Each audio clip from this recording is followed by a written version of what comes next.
La clinique à Saint-Césaire a été fondée en 1976. À l'origine, c'était vraiment animaux de la ferme, petits ruminants, équins, porcins. Puis il y a toujours eu un volet petits animaux qui était assez secondaire jusqu'à la pandémie. Donc on est 5 vétérinaires qui faisons autant les animaux de la ferme que les petits animaux. Puis on a une vétérinaire à temps partiel dans les petits animaux. Puis également, il y a 3 techniciennes et 2 réceptionnistes là, pour nous assister.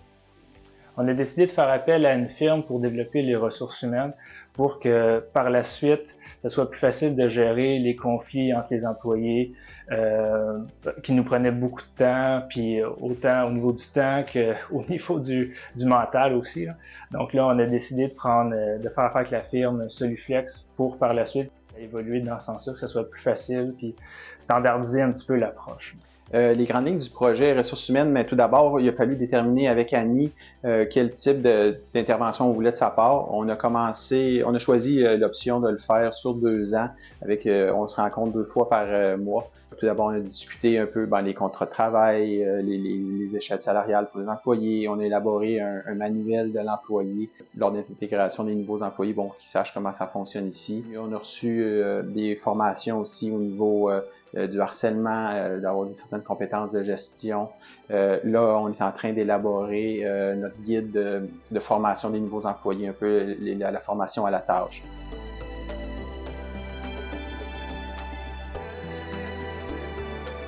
Tout dépend du contexte organisationnel et des enjeux de la clinique, par exemple comme ici. Mais je dirais que typiquement, on commence toujours par une structure salariale. Donc, on veut savoir, par rapport au marché, on en est où, nous? Et d'avoir des échelles, ça permet aussi de faire évoluer nos gens dans les échelles à travers le temps et d'éviter une certaine source de négociation salariale.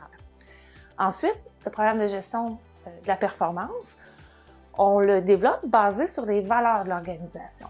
Parce qu'on veut que nos gens se comportent en fonction des valeurs qui sont intrinsèques à la culture et les valeurs que les propriétaires ont voulu mettre de l'avant dans leur organisation. Ultimement, le manuel de l'employé, évidemment. Donc ça, c'est notre source de référence quotidienne sur tout ce qui peut exister dans la vie d'un employé au travail, ses vacances, le code vestimentaire, etc. Tous les aspects légaux aussi sont couverts dans le manuel. Ensuite, l'accueil et l'intégration des nouveaux. Malheureusement, on n'a pas toujours le temps d'intégrer des nouvelles personnes, ce qui fait que les gens se sentent un petit peu bousculés quand ils arrivent dans une nouvelle organisation. Donc, notre programme permet que tout est couvert, tout roule doucement et l'expérience wow d'arriver dans une nouvelle organisation où tout a été pensé se reflète positivement. Il y a aussi l'aspect entraînement à la tâche. Qu'est-ce que quelqu'un doit apprendre dans le cadre de son travail pour être pleinement fonctionnel? Donc ça, c'est notre programme d'accueil et intégration. Puis ultimement, c'est la marque employeur. Donc maintenant qu'on a fait toutes ces belles choses-là, il est temps d'aller au public et de se faire valoir comme étant un employeur de choix en leur disant, venez travailler chez nous, on est prêt à vous accueillir.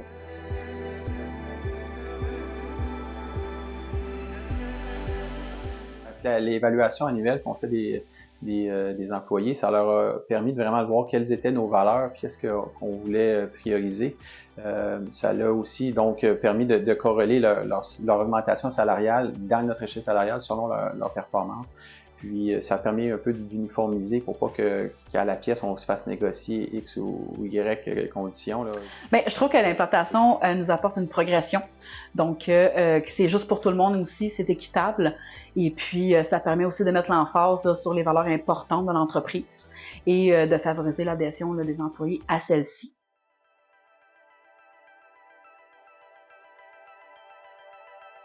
Je trouve que l'intégration de ce manuel apporte une standardisation des règlements d'établissement. Ce manuel nous sert également de guide de référence pour toute question qu'on pourrait se poser à l'interne, les congés de maladie, les vacances, s'il y a des décès. Le manuel énonce aussi clairement les valeurs et les attentes de l'entreprise envers nous. Et je trouve aussi que c'est un guide pour les employés qui se posent des questions sur leurs droits et les acquis au sein de l'entreprise au fil des années.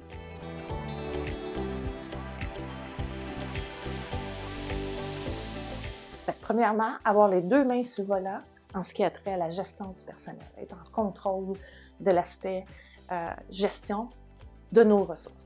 Ensuite, être outillé pour faire face aux situations problématiques. Que comme employeur, on a le droit d'avoir des attentes et c'est correct de pouvoir les nommer et de le faire dans un cadre approprié au niveau de la gestion de notre performance et des objectifs que nous nous attendons de la part de nos gens. Par la suite, au niveau de l'accueil de nos nouveaux employés, être tout simplement moins stressé et se sentir organisé quand on a des nouvelles personnes qui arrivent. Ensuite, pouvoir développer sa marque employeur, pouvoir mettre de l'avant notre capacité d'attraction. Pourquoi les gens devraient postuler chez nous et s'intéresser à notre belle clinique?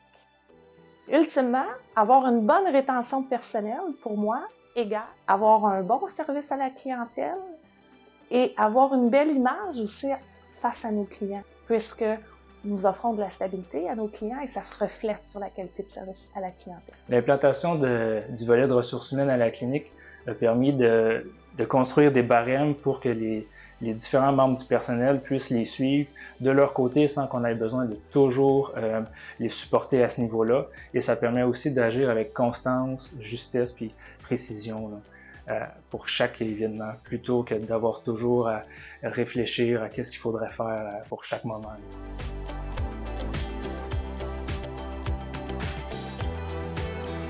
Quelqu'un qui veut se lancer dans l'aventure des ressources humaines, premièrement, ça serait important de vouloir mettre du temps et beaucoup de temps de réflexion aussi. Après ça, c'est important de s'entourer des bonnes personnes qui vont vouloir et qui vont être capables de faire progresser les ressources humaines au niveau de l'entreprise. Et la dernière chose, ça serait de profiter du momentum, que les employés ils voient que l'entreprise met du temps et des ressources pour démontrer aux employés que le temps qu'on passe sur les ressources humaines démontre que les projets avancent, pas qu'on dirait qu'on stagne. Absolument accessible à tout type d'établissement vétérinaire, peu importe la grandeur ou etc. Il faut que les conditions gagnantes soient en place, par exemple. Premièrement, que les propriétaires se rendent disponibles.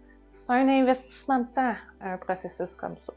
Et ils doivent aussi être à l'écoute des conseils qu'on leur prodigue et des marches à suivre qu'on leur indique. Je dis souvent qu'il n'y a rien qui ne peut pas être discuté avec une personne en ressources humaines. Donc, on ne se gêne pas, on pose toutes nos questions.